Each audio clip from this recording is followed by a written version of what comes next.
na dumating sa Jobart, malapit sa Wittenberg sa Germany. Ang pangalan niya ay Johann Tetzel. Hindi siya literal na salesman, isa siyang pari.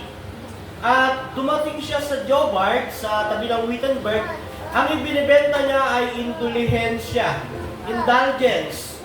So ang pagbibenta po ng indulgence ay pagbibigay ng pribilehiyo na sinasabi niya sa mga kamag-anak ng mga namatayan, na yung kamag-anak nila, pag bumili sila ng indulhensya, iyon ay mapupunta sa langit sa pamamagitan ng pagbabayad ng indulhensya. Mula purgatorio, mapupunta sila sa langit.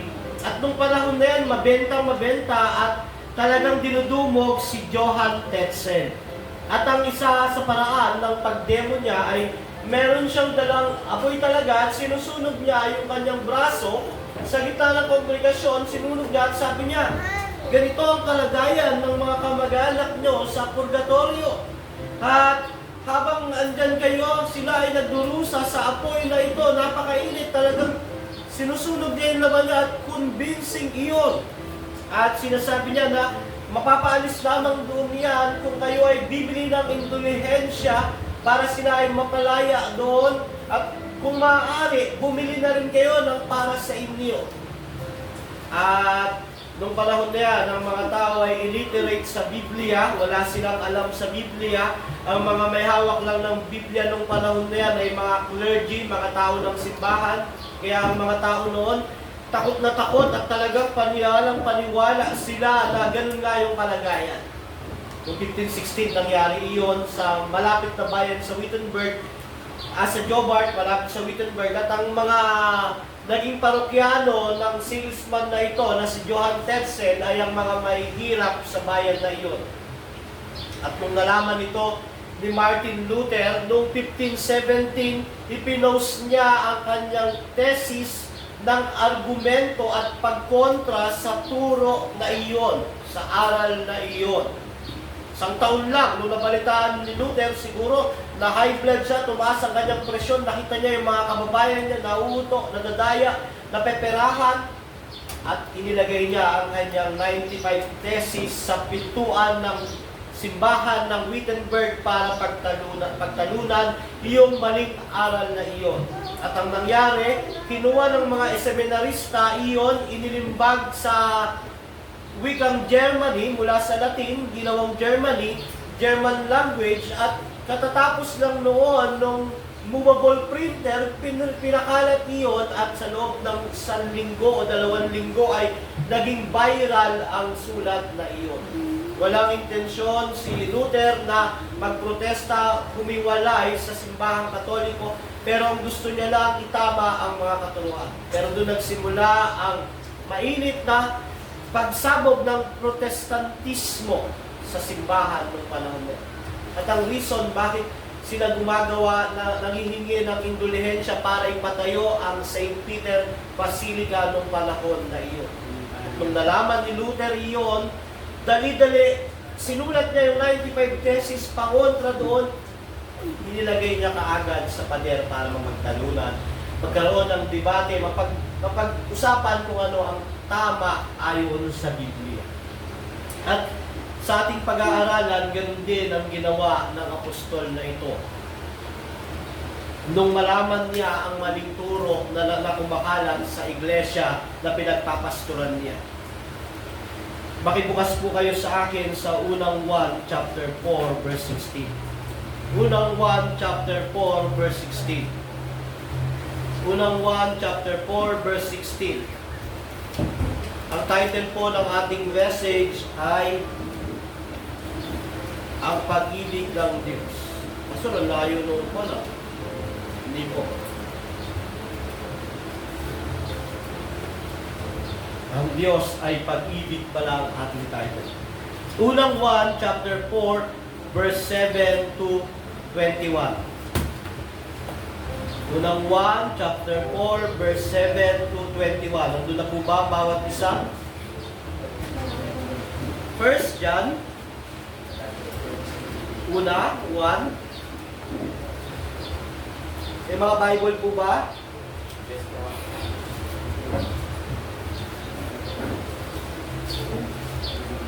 Say amen po pag andun na.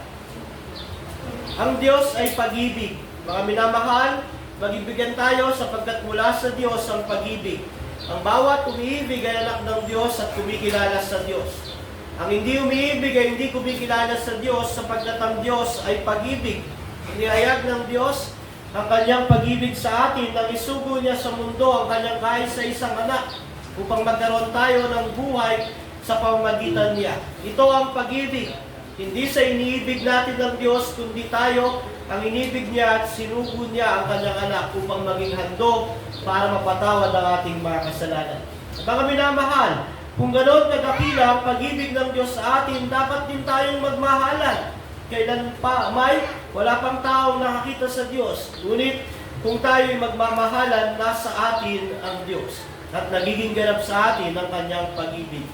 Nalalaman natin na nananatili tayo sa Diyos at siya naman sa atin sapagkat pinagkalooban niya tayo ng kanyang Espiritu. Nakita namin at pinatutuhanang isinugo ng Ama ang kanyang anak upang iligtas ang sanlibutan. Ang nagpapayag na si Jesus, ang anak ng Diyos, ay nananatili sa Diyos. At ang Diyos naman ay nananatili sa Kanya. Nalalaman natin tayo'y iniibig ng Diyos at lubos tayong nananalig sa katotohanan ito. Ang Diyos ay pag-ibig. Ang nagpapatuloy sa pag-ibig ay nananatili sa Diyos. At ang Diyos ay nananatili naman sa Kanya. Ang pag-ibig ay nagiging ganap sa atin, kaya't panatag ang ating kalooban para sa araw ng paghukom. Sapagkat tayo'y tulad ni Kristo, kahit nasa daigdig pang ito, walang kasamang takot. Ang pag-ibig at pinapawi ng ganap na pag-ibig ang anumang takot. Hindi pa ganap ang pag-ibig ng sinumang natatakot, sapagkat ang takot ay kaugnay ng parusa. Tayo'y umiibig sapagkat ang Diyos ang unang umiibig sa atin. Ang nagsasabing iniibig ko ang Diyos, subalit napopoot naman sa kanyang kapatid ay sinungaling. Kung ang kapatid na kanyang nakikita ay hindi niya magawang ibigin, paano niya maiibig ang Diyos na hindi niya nakikita? Ito ang utos na binigay sa atin ni Kristo. Kung umiibig sa Diyos ay dapat din umibig sa kanyang mga kapatid. Tayo po'y manalangin, Panginoon, salamat sa umagang ito. Tulungan mo kami at samahan, gabayan mo kami, Panginoon, sa pag-aaral ng iyong salita. Ikaw ang mamagurian, madakila at maluwalhati. Ang libro po ng unang Juan ay sinulat ng Apostol Juan. At ang inspirasyon niya sa pagsulat na ito ay ang mga maling aral nung panahon niya na kumakalat. Ang aral ng Gnostisismo at Docetismo. At sa sulat ng buong chapter ng unang Juan, ipinapakilala ni Juan ang katotohanan tungkol sa Diyos. At sa aral na ito, nung panahon nila, kagaya ni Luther, kumakalat nung panahon ni Luther ang maling aral ng indulhensya. Ang aasapers dyan naman, meron silang mga miyembro sa loob ng kanilang iglesia na tumalikod sa tamang pananampalataya at sila ay nagtuturo ng mga maling aral. Ang aral muna ito ay Gnosticismo at Docetismo. Ang aral na ito ay sinasabi, si Kristo ay hindi naging totoong tao. At ang ginawa ni Juan nung panahon na ito, sumulat siya ng unang Juan para ipakilala si Kristo bilang Diyos at totoong tao. At kasama sa depensa niya sa mga maling aral, iyong pag-ibig na ang isang totoong mananampalataya ay minahal ng Diyos kaya siya nagmamahal. Depends of faith po ito, yung first yan. Para yung mga Hudyo noong panahon na yun, yung mga believers noong panahon na yun, ma-distinguish nila kung ano ang tamang turo sa maling turo. At ang isa sa turo na yun, para malaman kung ang isang Kristiyano ay totoong mananampalataya, ay ang word na pag-ibig. Kaya siya umiibig dahil una siyang inibig ng Diyos. Napakagandang message ng pag-ibig na ito sa chapter 4 na ito. Pero sa 1, 2, 3, makikita natin doon kung ano ang iba pang katangian ng mga totoong mananampalataya. So kung kayo po ay gustong masiyasat ang inyong sarili, kung kayo ay ligtas, pwede nyo basahin yung unang 1. Makikita roon yung katangian ng mga totoong Kristiyano. At ang isa sa buod ng katangian ng totoong Kristiyano ay iyong pag-ibig. Bakit? Dahil una silang inibig ng Diyos. Ang sentro po ng aking message ay ang pag-ibig ng Diyos. At dito sa 1 John na binasa natin, nakita natin na ang Diyos ang pinagmulan ng pag-ibig bago ito napunta sa tao. Kaya nga po, isang basis para malaman mo na nasa totoong pananampalataya ang isang Kristiyano, ang isang church, sila ay merong pag-ibig. Pag-ibig po ay pag-ibig sa kapwa. Bago sabihin ng tao na mahal niya ang Diyos, dapat mahal niya ang kapwa niya. Unang kapwa niya, ang kapwa mananampalataya, ang pamilya niya, at ang mga tao sa paligid niya. Kung ang mga relihiyon ay nilalayo tayo para mahalin ang ating mga kapwa, iniiwalay tayo na hindi makipag-fellowship, makipag-kaibigan, magmahal ng kapwa, yun ho ay nasa maling relihiyon. So, nagmamahal ang tao dahil minahal siya ng Diyos. Ang title po ng ating message, ang Diyos ay pag-ibig. Yung binasa natin sa 1 John 4:16. Ang pag-ibig ng Diyos. Ang pag-ibig ng Diyos ay hindi tumitigil, hindi huminto, hindi nagmamaliw. Meron ng iba't ibang klase ng pag-ibig. Yung eros, phileo, agape. So yung eros, yun yung pag-ibig ng mag-asawa, yun yung tinatawag na fleshly love. Yung phileo naman, friendly love. Yung agape, yung pinakamataas na klase ng pag-ibig, which yung pag-ibig na binibigay ng Diyos sa mga mananampalataya. Yun ang divine love. Yun yung perfect love. Yung agape. Mga kapatid, pag narinig yung agape, ang ibig sabihin niyan ay love. Yung eros, love din yan. Yung phileo, love din yan. Pero iba't ibang klase ng pag-ibig. Pero ang pag-ibig ng Diyos, ang pinakamataas. Dahil ito mismo ay galing sa Kanya. Nagugat mismo sa kaibuturan ng puso ng Diyos. At ang pag-ibig mo, mga kapatid, hindi lang basta language. Ito ay action word. Verb word ho ang love. Ito ay pagbibigay, pagsasakripisyo, at ang pinakamaganda at pinakamahirap na parte ng pag-ibig ay ang pag-ibig sa mga hindi kaibig-ibig. Madali yung magmahal ng mga taong madaling mahalin. Madaling magmahal ng mga taong kaibig-ibig, yung mga mababait, masunurin, obedient, yung mga hindi pasaway, yung mga mabubuti. Pero paano mahalin yung mga makasalanan, mga taksim, mga salbahe, mga magugulo, mga walang disiplina, mga bastos? Yun ang totoong pag-ibig. Ganun ho ang pag-ibig ng Diyos. Ang pag-ibig ng Diyos ay pagmamahal sa mga hindi karapat-dapat mahalin. Di ba tayo mismo, hindi tayo karapat-dapat sa pag-ibig ng Diyos. Pero pinadama ng Diyos ang pag-ibig sa atin nung tayo'y makasalanan. Sabi ng Roma 5:8. Alam natin, namumuhi ang Diyos sa kasalanan. Pero sa kabila ng pagiging makasalanan ng tao, undeserving ng tao, ibinigay pa rin niya ang kanyang kaisa-isang anak, ang ating Panginoong Jesus. Upang ang sino mang sumampalataya ay hindi mapahamak, kundi magkaroon ng buhay na walang hanggan. 3 puntos lang po yung ating pag-aaralan. Una, ang pag-ibig na ito ay triune love, Trinitarian love. Pangalawang, pag-ibig na ito ay endless love. Walang katapusang pag-ibig. Pangalawa, ito ay pangatlo, pag-ibig na mapagsakripisyo. Sacrificial love. At ang pag-ibig na ito sa pagpainan natin, nag-aalis ng takot at pangamba sa pagluko. So una po, ang pag-ibig ng Diyos ay triune love. Sapagkat ang Diyos ay Diyos na Trinidad, siya ang pinaka-the best na example ng pag-ibig. Tandaan natin, ang pag-ibig ay matatawag na pag-ibig. Ito ay binubuo ng isa, dalawa o tatlong persona. Dahil lang isang persona ay hindi kayang magmahal. Ang kaya niya lang mahalin kundi ang kanyang sarili. Nakigising si Julius. Alam ko, tulog ka, Julius. So, ang pag-ibig ko ay Trinitarian love. The Father loved the Son loved the Father, the Spirit loved the Father, and the Son loved the Spirit. Mahal ng Ama ang Anak, mahal ng Anak ang Ama, mahal ng Anak ang Espiritu Santo. At pinatunayan ito ng Biblia nung mabasa natin ang bautismo ng Panginoong Jesucristo sa Matthew 3:17. Sabi doon, nung nabautismuhan siya, sabi ng Ama, ito ang pinakamamahal kong anak, analubos kong kinalulugdan.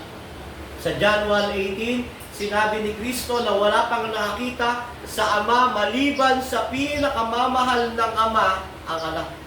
Sa John 3:35, mahal ng Ama ang anak kaya binigay niya ang otoridad at paghatol kay Kristo. Sa John 5:20, ang pagmamahal ng Ama ay ang mismong lengguwahe ng anak. Iniibig ni Jesus ang Ama, sabi niya sa John 14:31. At dito sa pag-ibig ng Diyos, nag-uumapaw ang pag-ibig niya sa atin. Dahil ang Diyos ay pag-ibig, tayo na mga sumasampalataya kay Kristo ay pinadama, pinaranas ng nag-uumapaw na pag-ibig ng Diyos. Kaya nga po mga kapatid, ang pag-ibig ay Trinitarian. John 3:35, the Father loved the Son. John 5:20, the Son loved the Father. Diba? Sa John 14:31, iniibig ni Jesus ang Ama. At dito sa pag-ibig ng Diyos, nag-umapaw ang pag-ibig niya sa atin. Kaya sabi ni John sa chapter na ito, ang Diyos ay pag-ibig. Ang mga mananampalataya, katibayan na siya ay mananampalataya, dapat siya ay marunong umibig. Noong panahon nila dyan, yung mga Gnostic, mga Docetists, ang main na gusto nilang matutunan noon is knowledge. Knowledge, kaalaman, kaya Gnosticism. Nakapokus ang mga ito sa katalinuhan, karunungan, kaalaman, at wala ang mga itong panahon para sa pag-ibig. Dahil para sa kanila, ang laman ay masama, ang mabuti ay ang espiritu. Kaya sa kanila, nung panahon na yan, okay lang kahit hindi ka magmahal. Ang mahalaga, yung knowledge at yung spirit. Pero nirebuke sila ni John at sinasabi ni John, ang Diyos ay pag-ibig. Kung hindi marunong umibig ang tao, wala sa Kanya ang Diyos. Mahalaga po ang knowledge. Mahalaga ang karunungan at kaalaman sa Diyos. Pero dapat hindi nito iiwalay ang pag-ibig.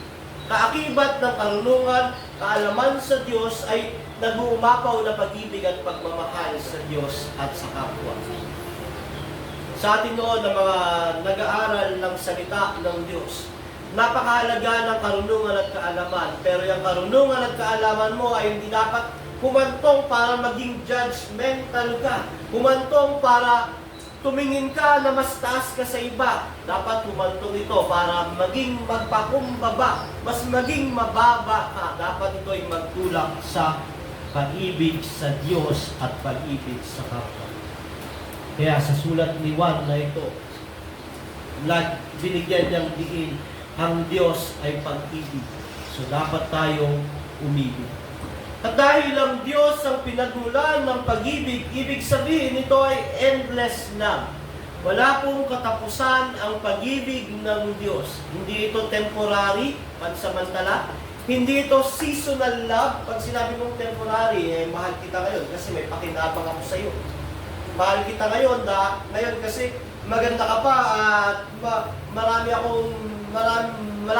marami kang naidadagdag sa akin. Temporary love. Hindi yung gano'n ang pag-ibig ng Diyos. Hindi rin seasonal love na pag nasa mood ako, mahal kita. Pag hindi ako galit, mahal ko kayo. Hindi yung seasonal love ang pag-ibig ng Diyos. Hindi rin yung mabilisan na mahal kita ng isang oras, pagkatapos ng isang oras, hindi na kita mahal dahil nagbago na yung mood ko. At hindi kumukupas. Ang pag-ibig ng Diyos ay endless, hindi temporary, hindi seasonal, hindi mabilisan, hindi rin kumukupas. At yun ang kahanga-hanga sa pag-ibig ng Diyos. At kung tayo'y nasa Diyos, unti-unti nating natututunan yung pag-ibig na hindi temporary, hindi susunal, hindi mabilisan, hindi kumukupas, kundi endless love. At tayo ho, ang pagmamahal sa atin ng Diyos, hindi temporary. Dati pong tumanggap kasi yan ngayon, tapos nagkasala bukas, hindi na mahal ng Diyos. Hindi ho.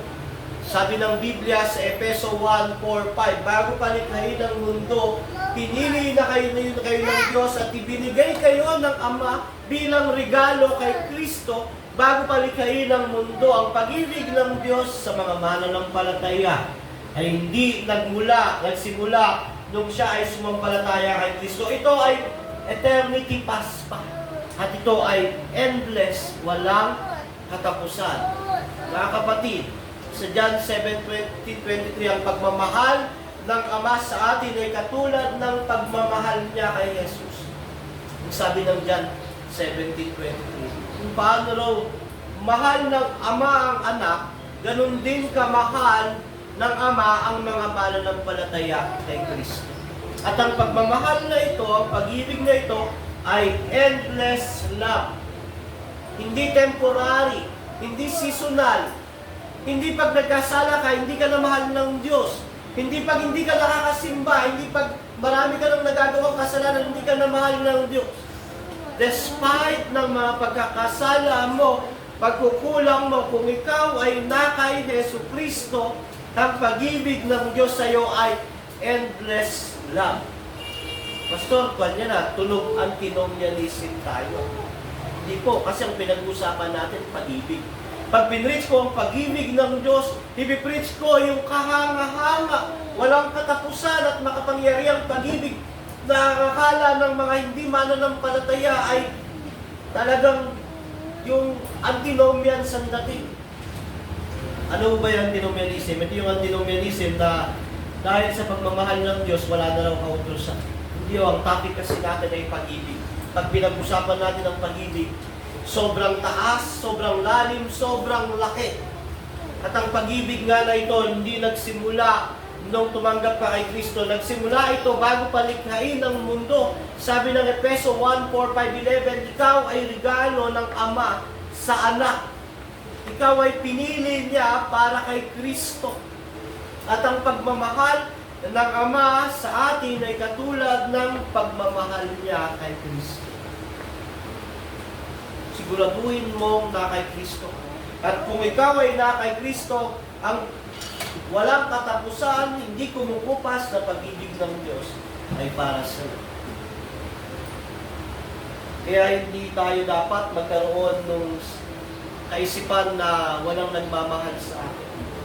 Diba? Pag dumating ang kadiliman ng buhay, problema, pagsubok, darating sa isip natin, walang nagmamahal sa atin. Hindi po, meron ang Diyos. Sapagkat ang Diyos ay pag-ibig.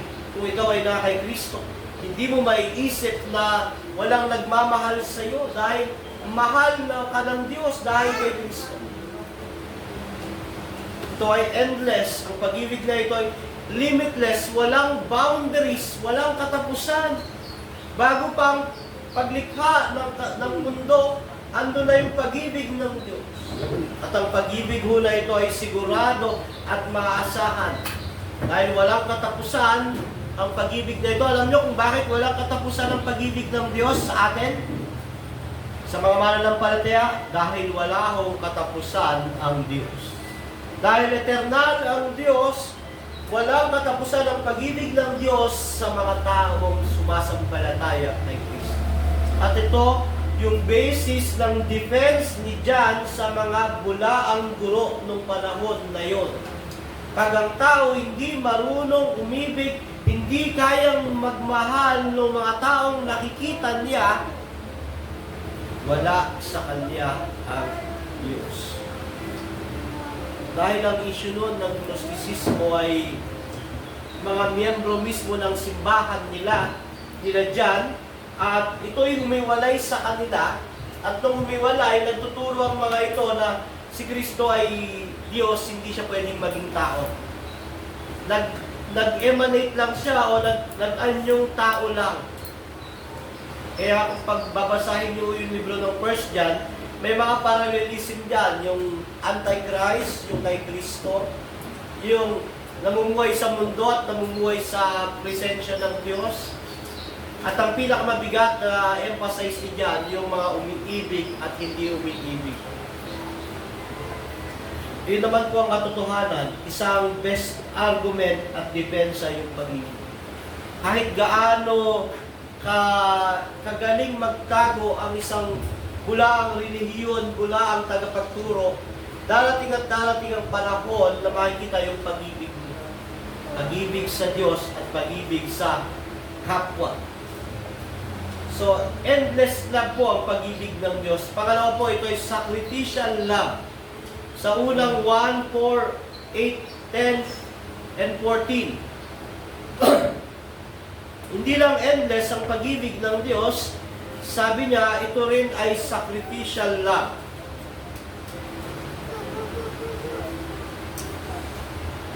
Unang 1, chapter 4, verse 8. Ang hindi umiibig ay hindi kumikilala sa Diyos sapagkat ang Diyos ay pag-ibig.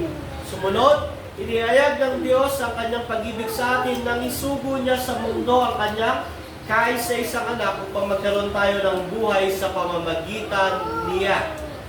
Sa 14, nakita namin at pinatutuhanang sinugo ng Ama ang kanyang anak upang iligtas ang sanlibutan. Ang pag-ibig po na ito ay sacrificial love. Ang totoong pag-ibig ay pagsasakripisyo. Pinapahayag ito sa pamamagitan ng aksyon. Mga kapatid, ang pag-ibig ay sacrificial love. Diba yung John 3:16? Ngayon na lamang ang pag-ibig ng Diyos, kaya binigay niya ang kanyang kaisa-isang anak. Ang pag-ibig ko ay sacrificial love na dinedemonstrate ng action. Alam nyo, maintindihan ko sana kung 10 ang anak ng Diyos, tapos ibibigay niya yung isang anak niya para ialay sa mga makasalanan. Pero ang sabi ng Biblia, ibinigay niya ang kanyang kaisa-isang anak. At ang pinagbigyan ng kaisa-isang anak, naiintindihan ko sana kung mga karapat-dapat na tao, mga matutuwid, mga pwede mong sabihin na dapat lang alayan ng buhay para maligtas kasi mabait siya at mabuti.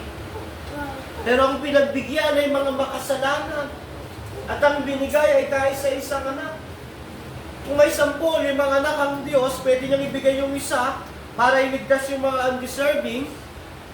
Pero yung ganong reason ay hindi pa rin maunawaan ng isip ko. Kahit na meron akong 5 anak, hindi ko bibigay yung isa kong anak para sa isang taong hindi karapat-dapat. Pero ang Diyos, binigay niya yung kanyang kaisa-isang anak para sa mga taong hindi karapat-dapat sa pag-ibig ng Diyos. At nakatawa ba? Sacrificial love. Binigay ang kaisa-isang anak. At ang binigay na anak ay hindi yung, halimbawa, yung anak niya ay pasaway itong anak ko na to. Itong anak ko na to, hindi ko naman ito mahal, ibibigay ko to para tubusin yung mga makasalanan. Ang binigay na anak ay kapantay niya sa pagka-Diyos. Ang kanyang pinakamamahal na anak. Parang gustong sabihin, parang ito talaga ang sinasabi ng Biblia. Ibinigay ng Diyos ang Diyos para tubusin ang mga makasalanan at maging tagapamagitan para sa kanila. Wala na ho mas dakilang sakripisyo na kagaya nito. Ang nanay at tatay pwedeng ibigay ang kanilang buhay para sa kanilang anak sa pamamagitan ng pagtatrabaho, pagpapaaral sa kanila, hanggang sa sila ay manghina, mamatay. Pero yung pag-ibig na yon ay hindi kayang pantayan ang pag-ibig na ito. Maaaring mga magulang sa pagmamahal sa mga anak, magsasakripisyo, mag-aalay ng buhay para sa mga anak, pero hanggang dun lang. Deserving kasi anak eh.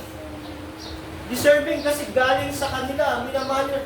Pero dito, ibinigay ng Diyos ang kanyang kapantay na Diyos, at itong kapantay niya na Diyos ay magiging tao, magpapakababa, aabutin yung mga hindi karapat-dapat na makasalanan at mamamatay sa krus, papatayin sa krus ng mga taong ililigtas niya. Alam nyo, ang tao ako, halimbawa yung anak ko, nagsasakripisyo ako sa kanila, pag-aaralin ko sila, tapos magiging suwain. Malalayasin nila. Pero ang Diyos, ganito ang ginawa ng Diyos.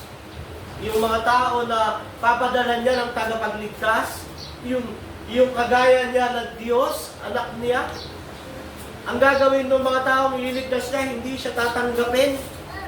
Pagdating doon, siya ay alipustahin, sasaktan, mumurahin, duduraan, ipapako sa krus. Gaano kalaking sakripisyo ng pag-ibig ito. Sabi ni Juan, nakita nila ang kaisa-isang anak ng Diyos, nakasama nila.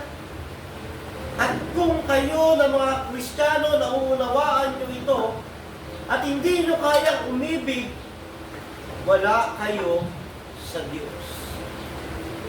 Napakabigat na defense of faith ang ipinakita, ang sinulat ni Juan sa 1 John para ipakita ang mga tunay na Kristiyano sa mga hindi totoong Kristiyano noong panahon nila. Binigay ng Ama ang kapantay niya na Diyos ang anak para iligtas sa mga makasalanang kagaya natin. At kung ikaw nakakilala kay Kristo, sumampalataya kay Kristo, hindi mo kayang magmahal ng tao na nakikita mo, wala sa iyo. Ito ay costly love, true love, at napakalaki ng value ng ginawa ng Diyos. At niloob niya ito, hindi napilitan ng Diyos. Ito ay ginusto ng Diyos na iligtas yung mga taong makasalanan, hindi dahil may nakita siyang maganda sa atin, hindi dahil karapat dapat tayo, kundi dahil sa kanyang kalikasan bilang Diyos. Gaya ng sinasabi sa unang 1:10-19, na sa mismong kaibuturan ng puso ng Diyos, siya ang may gusto na ipadala ang kanyang anak para magsakripisyo at mamatay para sa mga makasalanan. Very choice ng Diyos. Kahit alam niya na ang kapalit nito ay ang kamatayan ng kanyang kaisa-isang anak sa krus ng Kalbaryo. Ito ay passionate love.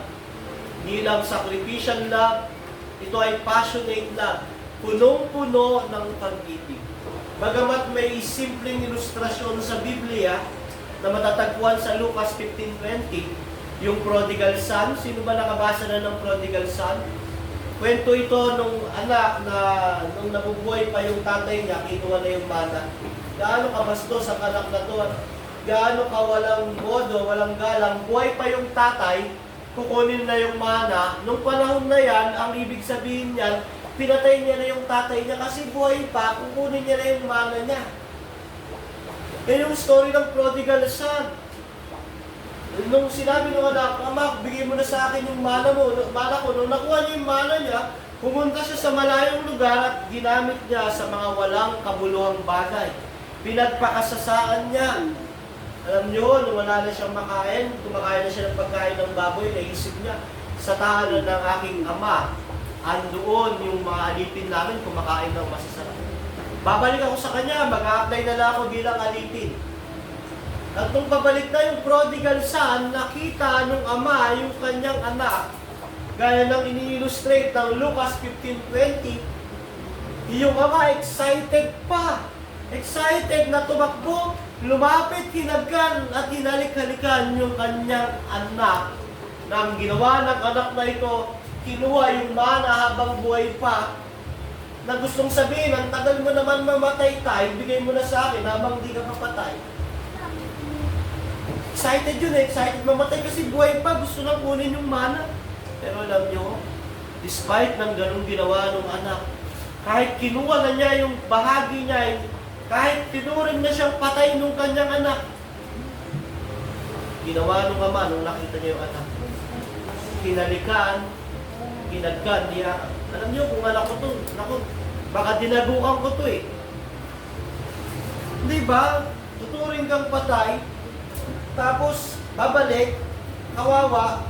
Pero itong kwento na ito ay kwento tungkol sa Diyos, kung paano kabuti ang pagmamahal ng Diyos Ama sa mga makasalanang kagaya natin. Kung sa tao lang ho, naku, baka nadaluhan. Hindi yung totoo yung mga kwento na walang magulang na nakakatiis sa anak, kalokohan mo yun. Kaya ng magulang tiisin ang anak. Pero hindi pwedeng ipantay ang pagmamahal ng tao sa pagmamahal ng Diyos. Ang pag-ibig ng Diyos ay passionate, sacrificial. Hindi lang ho yun, ang pag-ibig din ng Diyos ay nag-aalis ng takot at judgment. Sabi ng unang 1:4-18, walang kasamang takot ng pag-ibig at pinapawi ng ganap na pag-ibig ang anumang takot. Hindi pagganap ang pag-ibig ng sinumang natatakot sapagkat ang takot ay may kaugnayan sa parusa. Ang mga tao na nakay Kristo, ang mga taong nakaranas ng pag-ibig ng Diyos, minamahal ng Diyos, ay inaalis ng pag-ibig na to yung takot nila sa rejection, yung takot nila sa paghatol ng Diyos dahil ang kaisipan kasi noon ay kailangan kilala mo ang Diyos, kailangan marami kang mabuting gawa. Pero tinatanggal mo yung takot ay ng pag-ibig ang takot na ito. Gayon din sa paghukom, tinatanggal ang takot. Gaya ng sinasabi ng Roma 8:1 na wala nang kahatulang parusa sa mga iniibig ng Diyos. Wala nang kahatulan, parusa sa mga iniibig ng Diyos. Kaya sila hindi na pinangingibabawan ng takot sa pagpaparusa ng Diyos. Sa mga taong na kay Kristo, malinaw sa kanila, wala nang takot ng rejection mula sa Diyos, parusa mula sa Diyos, dahil hindi naman sila tinanggap sa pamamagitan ng kanilang mabuting gawa. Dahil wala na yung fear ng rejection mula sa Diyos, fear ng judgment mula sa Diyos, dahil ang gumawa noon para mawala ay si Kristo. Di ba? Natatakot ang mga tao sa rejection sa kanila ng Diyos, pagpaparusa ng Diyos sa kanila dahil nakabase ang kanilang kaligtasan at pagtanggap ng Diyos sa kanilang gawa at relihiyon. Pero sa mga taong iniibig na ng Diyos, malinaw na wala ng fear of rejection, fear of judgment, dahil hindi naman ang gawa natin ang basihan ng ating kaligtasan. Dahil ang basis ng ating kaligtasan yung natapos na gawa ni Jesucristo sa krus ng Kalbaryo. At yung pagpapakita ng pag-ibig na yon ng Diyos ay sapat para sa ating kaligtasan. So the love of God take away fear of rejection and judgment from God. Kung tayo may takot pa sa nai-reject tayo ng Diyos, may takot pa na hatulan tayo ng Diyos, ibig sabihin hindi natin nauunawaan ang ebanghelyo ng Panginoong Jesucristo. Kung ang basihan mo ay ang mabuting gawa mo, ang relihiyon mo, ang talino mo, ang lahat ng nasa iyo, magkakaroon ka ng fear ng rejection, fear ng judgment, dahil alam mo hindi sasapat iyan. May sabi ni John, yung mga umiibig sa Diyos na iniibig ng Diyos, wala ng fear ng rejection at judgment sa kanila dahil alam nila na hindi galing sa kanila yung pagpapawalang sala ng Diyos. Alam nila ito ay galing kay Kristo at ang ginawa ni Kristo ay sapat para mawala na ang puot ng Diyos sa kanila. Kaya nga, hindi na sila pinag-iibabawan ng takot sa pagpaparusa ng Diyos Pero reminder, wala na talagang parusa sa mga mananampalataya at hindi sila i-reject ng Diyos. Pero hindi ibig sabihin noon, hindi na sila didisiplinahin ng Diyos.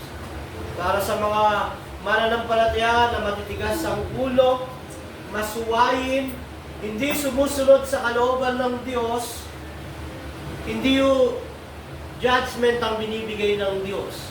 Ang binibigay ng Diyos ay disiplina, pagtutuwid, pamamalo. Sa mga unbeliever, meron silang fear ng rejection at judgment dahil walang sapat na makapagpapawalang sala ng puot ng Diyos maliban kay Kristo. Pero sa mga believer, wala nang fear ng rejection dahil hindi kayo re-reject ng Diyos, hindi kahatulan ng Diyos dahil kay Kristo. Pero pag ikaw ay matigas ang ulo, pasaway, ang bibigay sa iyo ng Diyos ay palo niya, pagtutuwid, disiplina. Gaya ng sinasabi ng Hebreo na ang Diyos ay namamalo, nagtutuwid. So nakita natin, mga kapatid, na ang pag-ibig ng Diyos ay triune love, Father, Son, Holy Spirit. Ito ay isang napakalaking argumento para sa Trinidad. Na totoo ang Trinidad dahil kung oneness lang ang Diyos, walang pag-ibig ang Diyos. Pero dahil Trinity siya, mahal ng Ama ang Anak, mahal ng Anak ang Espiritu Santo, at silang lahat ay nagmamahalan, ang Diyos natin ay totoong pag-ibig. At ang pag-ibig ko ng Diyos, para daw yan yung pulse, umapaw yung tubig, tapos bumabagsak sa mga mananampalataya, nare-receive nila yung pag-ibig ng Diyos. Pag-ibig ng Ama, pag-ibig ng Anak, pag-ibig ng Holy Spirit, nire-receive lahat ng mga believer through faith in Christ. At ang pag-ibig na ito ay endless. Hindi temporary na pag nagkasala ka, hindi ka na mahal ng Diyos. Hindi temporary na pag mainit ang ulo ng Diyos, hindi ka niya mahal. At hindi ito mabilisan na, ay, mahal, nakita ka ng Diyos mahal. Hindi, from eternity past. Andun na, dinecree, pinlano, itinalaga ng Diyos yung pagmamahal niya sa iyo. At ang pag-ibig na ito ay hindi kumukupas, kaya endless. At ang pag-ibig na ito, hindi lang pagbibigay nung basta-basta, hindi nagbigay ng anghel ang Diyos. Ito yung anghel, katayin nyo para sa kasalanan ng tao. Hindi. Isa-isang anak. Hindi yung 10 anak ng Diyos. Isa lang, si Kristo lang ang tunay na anak ng Diyos. At ang binigay, kapantay ng Diyos. The very God. Yun nga ang tinatawag na God gave God to a sinner that He may save. May be saved nang siya ay maligtas. Endless love, sacrificial love, kahanga-hanga para sa mga deserving sin. At ang pag-ibig na ito ay mag-aalis ng fear of rejection and fear of judgment. Sa sulat ni Juan, mga kapatid, dito, tinawag niya yung mga believer, mga nag-apostatize o lumabas sa church niya para magturo ng ibang turo, mga anti-Christ, mga kalaban ni Kristo. At binigyan ng isang napakatibay na depensa ni John ng katotohanan na ang mga mananampalataya ay dapat umiibig dahil iniibig sila ng Diyos. Actually, yun ang katibayan. Paano mo malalamang ligtas ang tao? Meron siyang pag-ibig. Hindi yung pag-ibig ng mundo, ha? Ang pag-ibig ng mundo ay makasarili. Di ba? Ang mahal lang yung sarili. Ang mahal lang yung kalayawan. Ang mahal lang yung mga bagay na kapabor sa kanya. Ang pag-ibig ko na gustong ituro ni John ay sacrificial love, mga kapatid. Baka nasanay tayo sa pag-ibig ng mundo ito. Alam niyo yung pag-ibig ng mundo? Yung paboritong kanta ng mundo, yung greatest love. The greatest love of all, learning to love yourself. Mali yung pag-ibig yun. Yun yung pag-ibig ng mundong ito. Learning to love yourself is the greatest love of all na magdadala sa iyo sa impyerno. Ang tinuturo ng pag-ibig ni John dito ay pag-ibig na nagsasakripisyo. Sacrificial love. Hindi yung masamang mahalin ng sarili. Pero dapat nakaugat yan sa pagmamahal ng Diyos. At hindi yun ang greatest love. Ang greatest love po yung pagmamahal ng Diyos. Kaya nga sabi ni Juan, ang nagmamahal, una kayong umibig dahil umiibig kayo dahil una kayong inibig ng Diyos. So, pinaka-point ng sulat ni Juan na ito sa chapter 4, napakasagana ng pag-ibig ng Diyos sa mga kasalanan. Katibayan ito ng pagbibigay ng kanyang anak sa mga taong makasalanan para sa kaligtasan. Para sa mga kagaya nating undeserving at mga nilikha lamang, ay pinakita niya ang kanyang pag-ibig. Tuloy po kayo.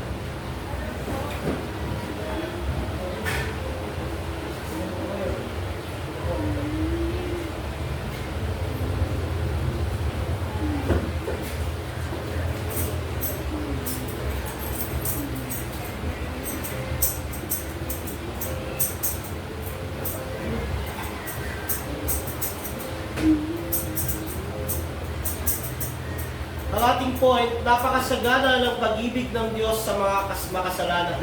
Katibayan nito ang pagbibigay ng kanyang anak sa mga taong makasalanan para sa kaligtasan, sa mga kagaya nating undeserving, sa mga nilikha lamang, pinakita niya ang kanyang pag-ibig sa pamamagitan ng Panginoong Hesukristo. Kaya nga po ang sinasabi ng Biblia, kaya kayo umiibig dahil una kayong inibig ng Diyos. At ang mga taong hindi nagmamahal sa kanyang kapwa ay wala sa kanya ang pag-ibig ng Diyos. Ang challenge sa atin, mga kapatid, maibigin ng Diyos. Tayo ay dapat maging maibigin din. Kung ang Diyos, nung umibig siya sa atin, ibinigay niya ang kanyang kaisa-isang anak, pinadama niya ang pag-ibig na ito nung tayo ay hindi karapat-dapat at makasalanan, tayo ho. Dapat ang ating ugnayan kay Jesus ay magtulak sa atin sa pag-ibig sa Diyos at pag-ibig sa kapwa. 1 John 4:19-21. Ito po ang sinasabi, basahin natin. Unang 1:4:19-21. Tayo'y umiibig sapagkat ang Diyos ang unang umibig sa atin. Ang nagsasabing iniibig ko ang Diyos, subalit napopot naman sa kanyang kapatid ay sinungaling. Kung ang kapatid na kanyang nakikita ay hindi niya magawang ibigin, paano niya maiibig ang Diyos na hindi niya nakikita? Ito ang utos na ibinigay sa atin ni Kristo. Ang umiibig sa Diyos ay dapat ding umibig sa kanyang mga kapatid. Napakalinaw at napakasimple ng mensahe ng Biblia ngayong umaga. Kung ikaw ay totoong mananampalataya, ikaw ay dapat umiibig sa Diyos at ang pag-ibig sa Diyos ay dapat nakikita sa pag-ibig sa iyong kapwa. At napakasimple ng depensa na ginawa ni John sa maling katuruan na kumakalat doon. Para makita nyo kung tama ang turo ng isang tao, isang relihiyon, isang grupo, dapat ito ay nakasentro sa pag-ibig ng Diyos. At ang pag-ibig ng Diyos na ito, hindi nito ay sinasantabi ang ibang karakter. Ang pag-ibig na dapat na ito ay pag-ibig sa katarungan, pag-ibig sa kabanalan, pag-ibig sa mga bagay na mabuti at matuwid. At pagkatapos, magbubunga ito ng pag-ibig sa kapwa. Mga kapatid, ito yung ating message. Ang pag-ibig ng Diyos ay walang katapusan, sacrificial, dahil binigay niya ang kanyang kaisa-isang anak, at ang pag-ibig na ito ay nag-aalis sa atin ng takot sa rejection ng Diyos, takot sa judgment ng Diyos, dahil alam natin na hindi tayo ang dahilan bakit inibig tayo ng Diyos. Ang dahilan bakit tayo inibig ng Diyos dahil siya ay pag-ibig. Sa mga taong wala pa kay Kristo, sa umagang ito, gusto mo bang maranasan ang pag-ibig ng Diyos sa iyong buhay? Magsisimula ito sa pananampalataya mo kay Kristo. Magsisimula ito sa pagkilala na ikaw ay makasalanan, hindi ka karapat-dapat sa harapan ng Diyos. At ang tanging mong pag-asa ay ang Panginoong Jesucristo. Kung ang tao gustong maranasan ang walang katapusang pag-ibig ng Diyos, ang sacrificial na pag-ibig ng Diyos na mag-aalis ng fear of rejection, fear of judgment, sumampalataya ka kay Jesucristo, kapatid, dahil walang ibang pangalan sa silong ng langit na magbibigay ng kaligtasan kundi ang pangalan at ang persona ng Panginoong Jesucristo. Kung ikaw ay wala pa kay Kristo, ngayong umagang ito, kumakatok ako sa iyong puso. Pagsisihan mo ang iyong kasalanan, talikuran nito, sumampalataya kay Kristo bilang Panginoon at Tagapagligtas. Si Kristo ang ekspresyon ng pag-ibig ng Diyos. Si Kristo ang anak ng Diyos. Ibinigay dito sa lupa, naging tao, isang tunay na Diyos at tunay na tao. At sa kanyang buhay dito, hindi siya nagkasala kahit isang beses. At sa takdang panahon, siya ay pinako sa krus. Namatay siya. At nung pagkatapos ng 3 araw, nabuhay muli. Nagpakita siya sa mga apostol, sa mga alagad. At pagkatapos noon, umakyat siya sa langit. At sa langit, hanggang ngayon, buhay si Kristo, isang tunay na Diyos at tunay na tao, namamagitan sa makasalanang kagaya natin. At sa takdang panahon, babalik si Kristo para kunin ang mga sumasampalataya para bigyan ng isang buhay na ganap at kasiya-siya. Kaya kung wala ka pa kay Kristo, ngayong umagang ito, lumapit ka kay Kristo. Sumampalataya ka kay Kristo. Tanggapin mo siya bilang Panginoon at tagapagligtas ng iyong buhay. At sa ganoon, sa iyo ang pag-ibig ng Diyos, sa iyo ang pag-ibig ng Anak, sa iyo ang pag-ibig ng Espiritu Santo.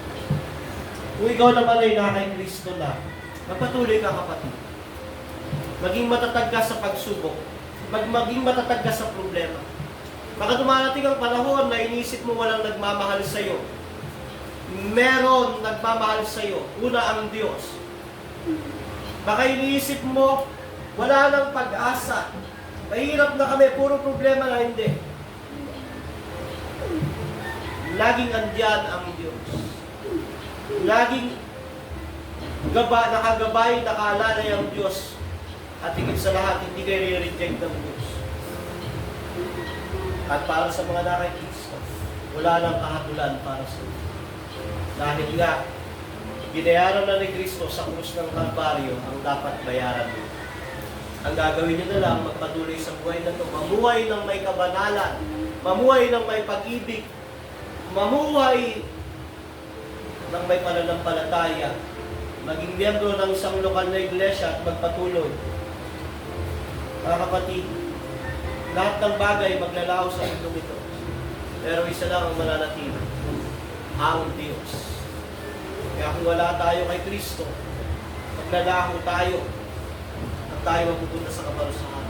Pero pag tayo na kay Kristo, maglaho man tayo mabubuhay at magkakaroon ng buhay na walang hanggan. Nawa ang mensahe ng Diyos, ang pag-ibig ng Diyos, ay maghari sa bawat isa at magtulak para ibigin din natin ang ating mga kapwa. Lalong-lalo na po yung mga taong nakakasama natin pala, ang ating pamilya, ang ating iglesia, at yung mga taong nakakailangan ng salita ng Diyos. Tayo po'y manalangin, mga kapatid, tayo po'y tumayo.